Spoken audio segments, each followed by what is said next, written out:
Yo, halo sobat scanner, gimana kabarnya? Masih sehat?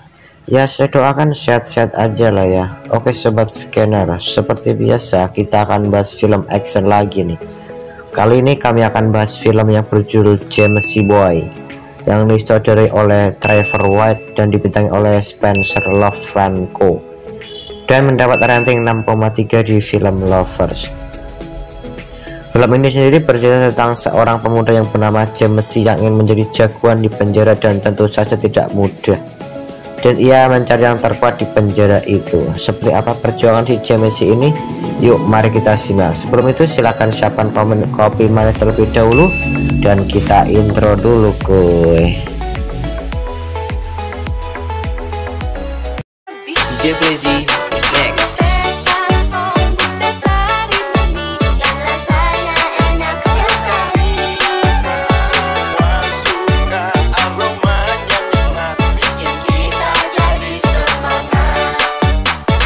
Film dibuka dengan karakter utama kita yaitu si James yang sedang diborgol oleh polisi karena menghajar salah satu narapidana lainnya.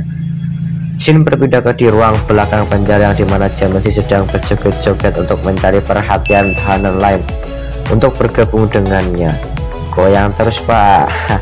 Kemudian datanglah tamu yang bernama Chris yang baru saja keluar dari penjara. Baru masuk dari penjara karena nyolong kecoa. Saat lagi asik jalan tiba-tiba datanglah geng Mexico yang ingin mengganggu anak baru. Dan ya si pegoyang James pun datang dan menantang Mexico. Mereka nyaris berduel namun kepala Sikir menjaganya dengan menembak burung di atas. Kemudian James diceramai oleh si kepala Sikir tersebut. Next day saat James sedang mandi dia diserang oleh geng Mexico. Terjadi perkelahian singkat di sana yang mana si Chris anak baru tadi terkena tusukan pisau oleh Mexico. Tak lama polisi datang dan menghentikan perkelahian itu dan menanyakan kepada James siapa yang menusuk Chris. James tidak mau menjawabnya dan malah memberikan kata-kata mutiara kepada kepala sipir itu.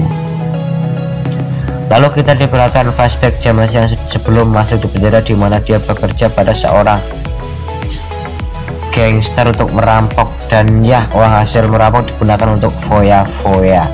Sini berbeda ke masa sekarang di mana James sedang dipindahkan ke ruang penjara lainnya dan James bersebelahan dengan orang yang berbadan besar.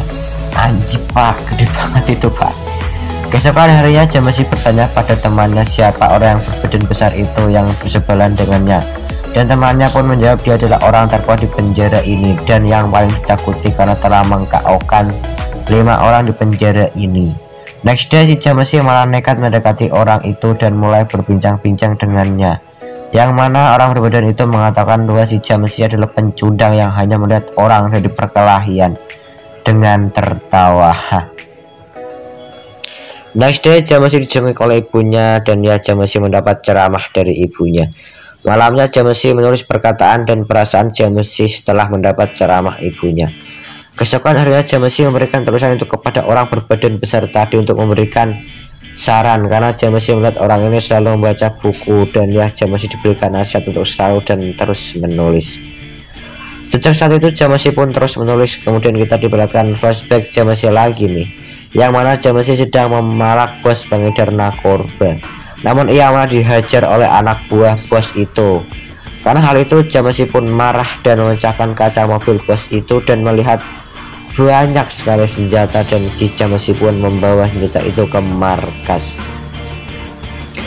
Melihat James membawa banyak senjata, bos James pun marah kepada James karena bos James tidak ingin jual beli senjata dan menyuruh James untuk membuang senjata itu.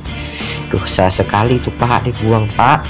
Kita balik ke masa sekarang yang dimana James meminta agar si Chris diberikan tahanan khusus agar tidak bergabung dengan tahanan lainnya. Namun kepala sipir menolaknya. Wah, kepala sipir. Next, saat James sedang berlatih ia dikhianati oleh Mexico, namun James mengabaikannya. Scene berbeda ke Chris yang sedang sidang, yang mana Chris malah mendapat tambahan hukuman. Aduh, yang lemah ini gak beres ini ya, lemah ditindas, yang kuat tidak ya. Ya sesuai dunia nyata lah. Balik ke flashback lagi saat Jamesi sudah agak sadar dengan kehidupan buruknya dan ingin pergi dari markas untuk selama-lamanya. Ia dicegah oleh bosnya dan mengatakan ada transaksi besar malam ini. Awalnya Jamesi menolak, tapi ya Jamesi pun setuju dengan syarat adalah yang terakhir untuknya. Kita ke masa sekarang yang dimana saat Jamesi keluar, ia melihat Chris yang ingin bunuh diri. Jamesi mencoba menyegahnya, namun Chris malah melompat. Ya tewas lah pak. Mulai dari itu Jamesi pun marah kepada Mexico dan mengajarnya, lalu kepala sipir untuk mencobanya melerai, namun ia pun kena pukul juga. Kemudian Jamesi pun dibawa ke tahanan pengasingan. Kita ke flashback lagi saat transaksi terjadi, malah terjadi baku tembak karena pembeli tidak mau membayar narkoba itu. Saat hendak kabur, polisi pun datang karena mendengar suara tembakan itu dan memang sudah mengamati Jamesi sejak lama. Saat hendak ke markas, ia melihat bosnya dan teman-teman perempuannya ditangkap oleh polisi dan ia pun lari. Kita ke masa sekarang di mana kepala sipir sedang disidang atas apa yang terjadi selama ini dan dianggap telah lalai dari tanggung jawabnya. Dasar mentang-mentang kepala sipir lu bangsul. Shin berpindah ke James yang sedang berada di lapangan dan ya dia akan berkelahi dengan salah satu tahanan dan dicegah oleh orang berbadan besar tadi. Next day saat sedang dalam sidang pembebasan bersyarat, James menceritakan dongeng tentang dirinya yang mana ia ditangkap saat berada dalam rumahnya dan ia pun mengungkapkan perasaannya menjadi Iron Man. Mendengar kata-kata itu, para dewan pun membebaskan si Jamesi. Saat hari pembebasan, orang berbadan besar memberikan peringatan bahwa ia akan membunuh si Jamesi jika ia kembali ke penjara lagi. Di luar, Jamesi dijemput ibunya dan adiknya, dan Jamesi pun berjanji kepada ibunya bahwa dia akan menjadi pribadi yang lebih baik lagi. Dan film pun tamat. Amanat dalam film ini yaitu tetaplah patuh pada ibumu meski kau tidak berguna dalam keluargamu. Oke? Sekian sobat scanner dan terima kasih. Salam scanner.